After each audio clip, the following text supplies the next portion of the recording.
नमस्कार सभी को। प्रस्तुत है मुंशी प्रेमचंद द्वारा रचित कहानी गुप्त धन।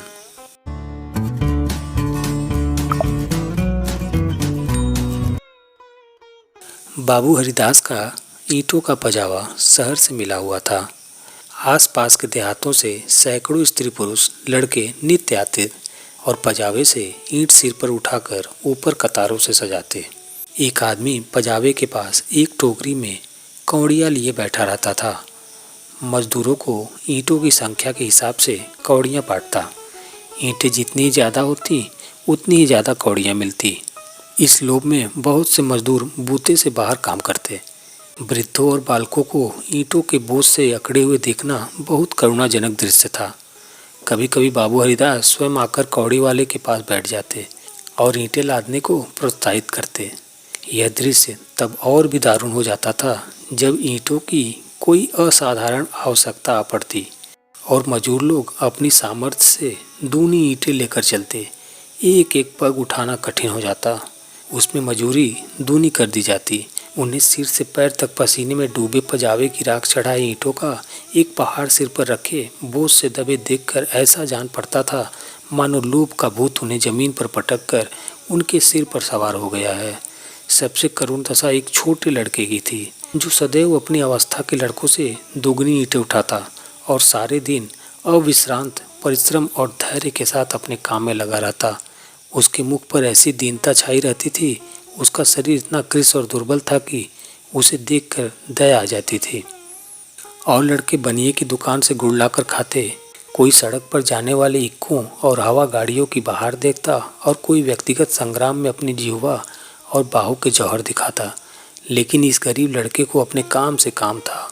उसमें लड़कपन की न चंचलता थी, न शरारत, न खिलाड़ीपन, यहाँ तक कि उसके ओंठों पर कभी हंसी भी न आती थी।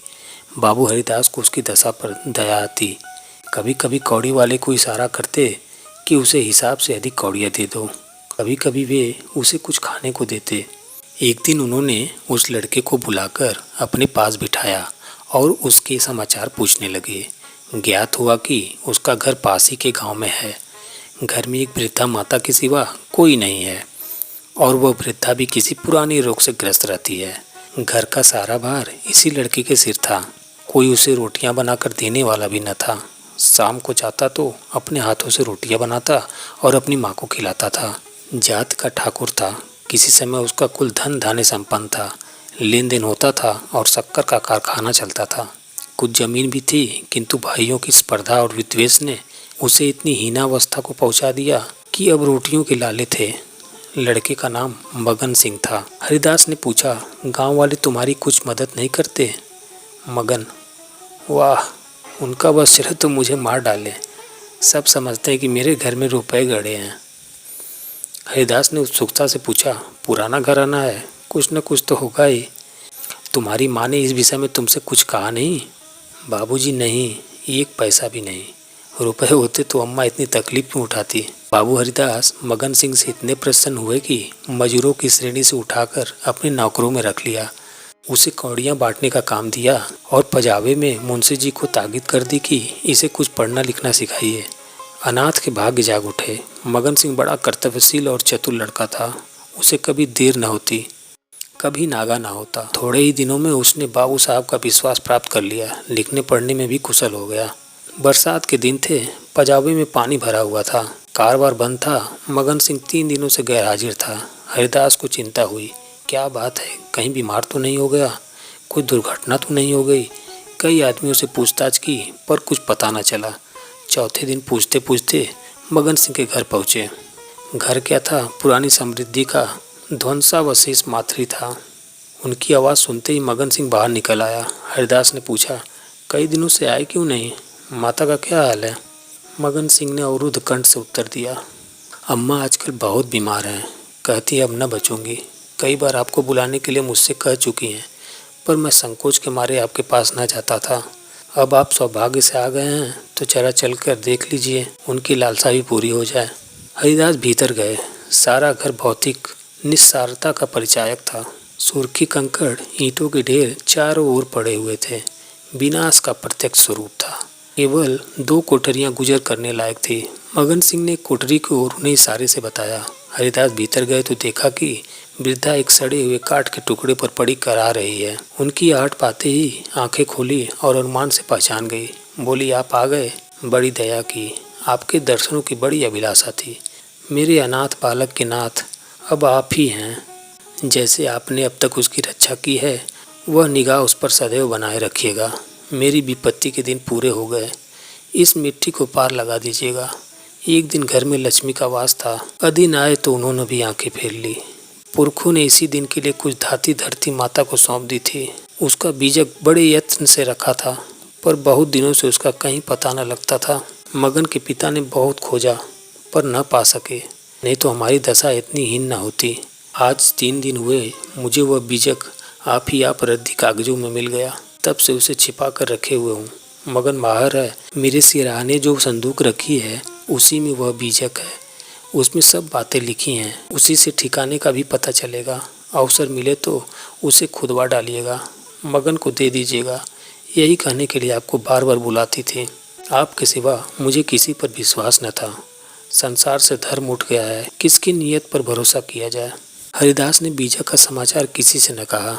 नीयत बिगड़ गई, दूध में मक्खी पड़ गई। बीजक से ज्ञात हुआ कि धन उस घर में 500 डग पश्चिम की ओर एक मंदिर के चाबुतरे के नीचे है।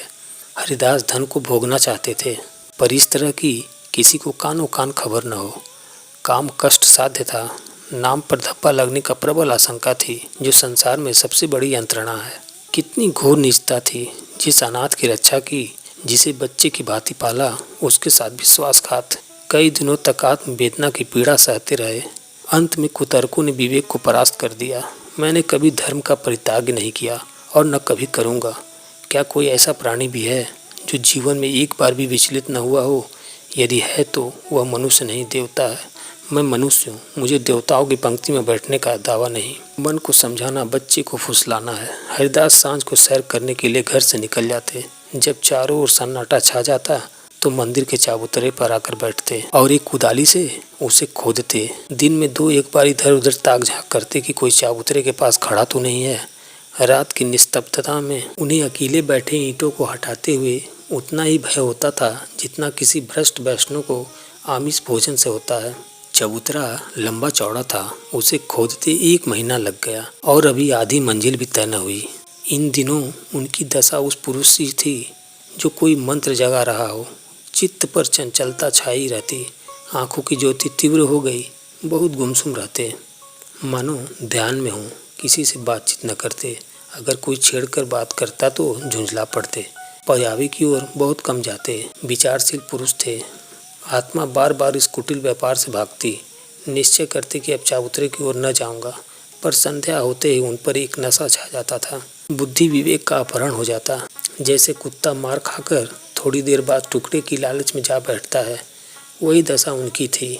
यहाँ तक कि दूसरा महीना भी व्यतीत हुआ। अमावस की रात थी। हरिदास मलिन हृदय में बैठी हुई काली माँ की भांति चबूतरे पर बैठे हुए थे। आज चबूतरा खुद जाएगा, जरा देर तक और मेहनत करनी पड़ेगी। कोई चिंता नहीं। घर में लोग चिंतित हो रहे होंगे, पर अभी निश्चित हुआ जाता है कि चबूतरे के नीचे क्या है। पत्थर का तहखाना निकल आया तो समझ जाऊंगा कि धन अवश्य होगा। तहखाना न मिले तो मालूम हो जाएगी सब धोखा ही धोखा है। कहीं सचमुच तहखाना न मिले तो बड़ी दिल लगी हो, मुफ्त में उल्लू बनूं, पर नहीं। कुदाली खट खट बोल रही है। हाँ, पत्थर की चट्टान है। उन्होंने टटोल कर देखा, भ्रम दूर हो गया। चट्टान थी, तहखाना मिल गया। लेकिन हरिदास खुशी से उछले कूदे नहीं। आज वे लौटे तो सिर में दर्द था। समझे थकान है, लेकिन यह थकान नींद से न गई। रात को ही जोर से बुखार हो गया। 3 दिन तक ज्वर में पड़े रहे, किसी दवा से फायदा न हुआ। इस रुग्णावस्था में हरिदास को बार बार भ्रम होता था, कहीं यह मेरी तृष्णा का दंड तो नहीं। जी में आता था मगन सिंह को बीजक दे दूं और क्षमा की याचना करूं, पर भांडा फोड़ होने का भय मुंह बंद कर देता था। न जाने ईसा के अनुयायी अपने पादरियों के सम्मुख कैसे अपने जीवन भर के पापों की कथा सुनाया करते थे। हरिदास की मृत्यु के पीछे यह बीजक उनके सुपुत्र प्रभुदास के हाथ लगा। बीजक मगन सिंह के पुरखों का लिखा हुआ है, इसमें लेस मात्र भी संदेह न था। लेकिन उन्होंने सोचा पिताजी ने कुछ सोचकर ही इस मार्ग पर पग रखा होगा। वे कितने नीतिपरायण, कितने सत्यवादी पुरुष थे। उनकी नीयत पर कभी किसी को संदेह नहीं हुआ। जब उन्होंने इस आचार को घृणित नहीं समझा तो मेरी क्या गिनती है। कहीं यह धन हाथ आ जाए तो कितने सुख से जीवन व्यतीत हो। शहर के रईसों को दिखा दूं कि धन का सदुपयोग क्यों कर होना चाहिए। बड़े बड़ों का सिर नीचा कर दूं, कोई आंखें न मिला सके। इरादा पक्का हो गया। शाम होते ही वे घर से बाहर निकले। वही समय था, वही चौकन्नी आंखें थी और वही तेज कुदाली थी। ऐसा ज्ञात होता था मानो हरिदास की आत्मा इस नए वेश में अपना काम कर रही है।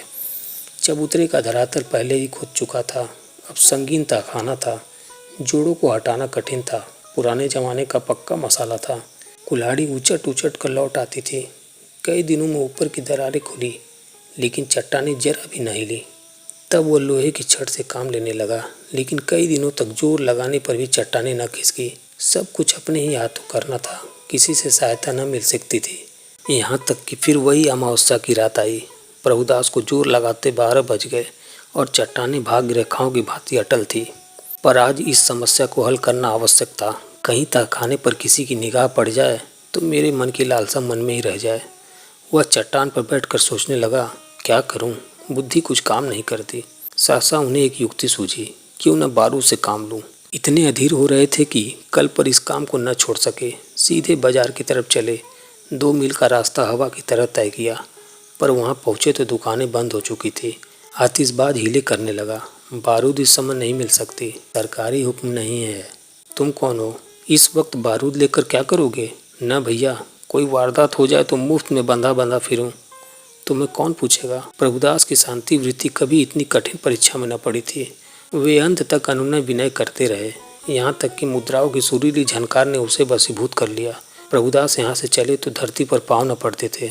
रात के 2 बजे थे। प्रभुदास मंदिर के पास पहुँचे। चट्टानों की दराजों में बारूद रख पलीता लगा दिया और दूर भागे। एक क्षण में बड़े जोर का धमाका हुआ। चट्टान उड़ गई। अंधेरा गार सामने था, मानो कोई पिचास उन्हें निकल जाने के लिए मुंह खोले हुए हो। प्रभात का समय था। प्रभुदास अपने कमरे में लेटे हुए थे। सामने लोहे के संदूक में 10,000 पुरानी मोहरें रखी हुई थी।